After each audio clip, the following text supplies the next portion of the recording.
السلام علیکم دوستوں، آپ سب کو اس نئے لیکچر میں خوش آمدید کہتا ہوں۔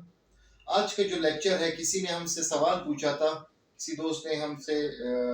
پوچھا تھا کہ آج زبانی معاہدے کی کوئی قانونی حیثیت ہوتی ہے؟ بعض اوقات لوگ کیا کرتے ہیں، اپنے رشتہ دار وغیرہ سے کوئی زمین وغیرہ خرید لیتے ہیں یا کوئی گاڑی وغیرہ خرید لیتے ہیں، تو وہ زبانی معاہدہ کرتے ہیں۔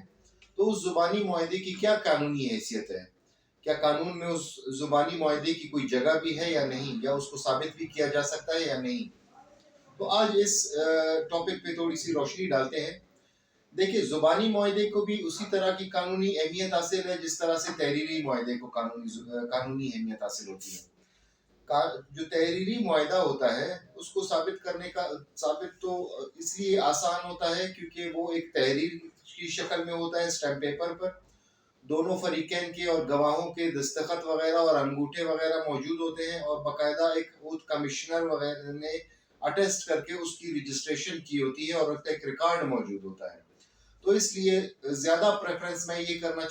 دینا چاہتا ہوں کہ آپ جب بھی کوئی معاہدہ کریں تو وہ تحریری طور پر کیا کریں۔ بہرحال بعض اوقات رشتہ داریوں میں اپنے بھائی سے یا کوئی شخص اپنی بہن سے یا اپنے ماموں سے کوئی زمین یا کوئی گاڑی وغیرہ خریدتا ہے اور زبانی طور پہ معاہدہ کر لیتا ہے۔ تو اب زبانی طور پہ تو معاہدہ کر لیا، اور اب آپ کو یہ پریشانی ہو رہی ہے کہ وہ واپس اس زمین پر قبضہ کرنے کی کوشش کر رہے ہیں۔ اب آپ کے پاس کیا ریمیڈی ہے کہ آپ کیا کریں اس کے لیے؟ دیکھیے، ایک دعویٰ دائر کیا جاتا ہے سول کورٹ میں، جسے ہم کہتے ہیں تکمیل دعویٰ، تکمیل معاہدے کی جو دعویٰ آپ نے فائل کیا، اس میں آپ کام کریں گے۔ سب سے پہلے آپ یہ کریں گے کہ اپلیکیشن آپ پٹواری کے نام پہ بنائیں گے، پٹواری کو دیں گے کہ میں نے یہ زمین خریدی ہے زبانی معاہدے کی بنا پر۔ تو ظاہری بات ہے کہ پٹواری آج کل جو ہے نا، کوئی مطلب ایک ہی دفعہ سے کوئی کام نہیں کرتا، تو وہی اپلیکیشن آپ تحصیلدار کے نام پہ بھی بنا سکتے ہیں، اور اس زمین کو اگر وہ سفید اراضی ہے تو اس زمین کو کاشتکار جو زمین ہوتی ہے وہ دکھائیں اس میں، تب وہ ایک ریکارڈ آپ کے پاس تحصیل میں بن جاتا ہے کہ یہ زبانی معاہدے کی بنا پر یہ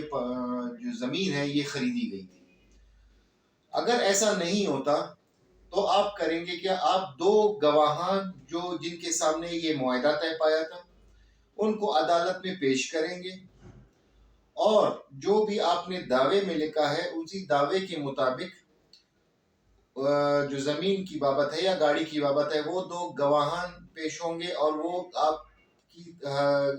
کی بہاف پہ گواہی دیں گے، اور لاسٹ میں آپ اپنا بیان قلم بند کرائیں گے عدالت میں۔ کانٹریکٹ ایکٹ میں معاہدہ یعنی کہ آفر، ایکسیپٹنس، کنسیڈریشن اور پوزیشن، اگر تو کوئی پراپرٹی ہے تو پوزیشن، زمین، اس کا قبضہ، یہ چیزیں ہوتی ہیں، اور کانٹریکٹ ایکٹ کے مطابق زبانی معاہدے کی بھی وہی قانونی حیثیت ہوتی ہے جو ایک تحریری معاہدے کی ہوتی ہے۔ تو اس طرح سے آپ ایک زبانی معاہدے کو عدالت میں ثابت کر سکتے ہیں۔ یہ ضرور یاد رکھیے کہ جو گواہان آپ پیش کر رہے ہیں وہ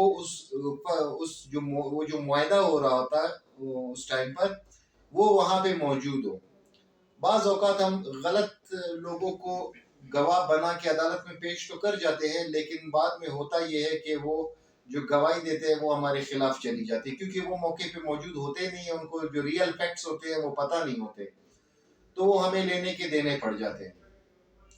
تو آج کا جو ٹاپک یہ تھا کہ زبانی معاہدے کی قانونی حیثیت،